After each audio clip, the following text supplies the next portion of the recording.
ኣብ ህይወትና ትኩረት ክንገብረሎም ዘለና ነገራት ሓደ እቶም ንውድቀትካ ዝምነዩ ዓወትካ ክርእዩ እዮም። ኩሉ ግዜ ንቅድሚት እምበር ብድሕሪኻ ኣይትጠምት።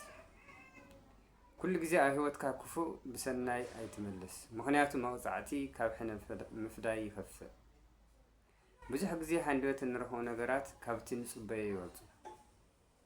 ምክንያቱ ፈጣሪ ዝህበና ካብቲ ንፅበዮ ይበልፅ። ሓጎስካ ኣብ ማእኸል ከቢድ ፈተና ስለዝኾነ ኣብ ኣምላኽ ተስፋ ኣይትስኣን። ቅኑዕ ህይወት ማለት ካብ ትማል ተማሂርካ ሎሚ ብግቡእ ብምንባር ንፅባሕ ምድላው ማለት እዩ። ዝደለኻዮ ትረክብ ስለ ዝፈቕደካ እምበር ስለ ዝፈቕደልካ ኣይኮነን። ኣእምሮኻ ማግኔት እዩ።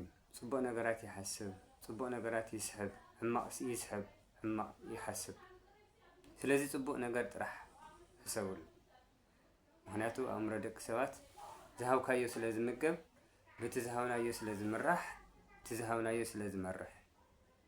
ኩሉ ግዜ ኣብ ህይወትካ ከም ዘይቋርፅ ዝናብ ፀገም እንተሃልዩ ነዚ ሕሰብ። እግዚኣብሔር ፀሎትካ ክኸውን እዩ። ዝኽሪ እንተሃልዩ ትማሊ እዩ ዘሎ። ተስፋ እንተሃልዩ ፅባሕ ክንፅበ ኢና። ፍቅሪ እንተሃልዩ ሎሚ ፅቡቕቲ ክትከውን እያ። ኣብ ፍቅሪ ምውዳቕ ኣዝዩ ቀሊል እዩ።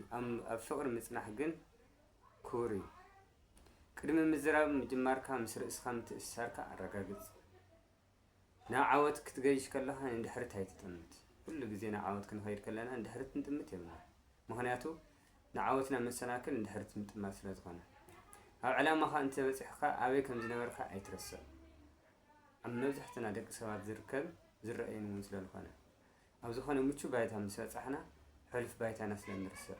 ይቅርታ ምሕታት ንጌጋታት ዝፍውስ መድሓኒት እዩ። ይቅር ምባል ደሞ መግለፂ ዓበይቲ ሰባት እዩ። ስለዚ ኣብ መዓልታዊ ምንቅስቃሳትና ንፍፅሞም ጌጋታት ይቅርታ ብምባል ነቶም ፀገማት እስካን ምግባር ይከኣል እዩ። ኣብ ኣእምሮ ደቂ ሰባት ኩሉ ግዜ ይቅርታ ዝብል መንፈስ እንተሃልዩ ምስ ሰባት ዘጋጭዩና ሓሳባት ውሕዳት እዮም ክኾኑ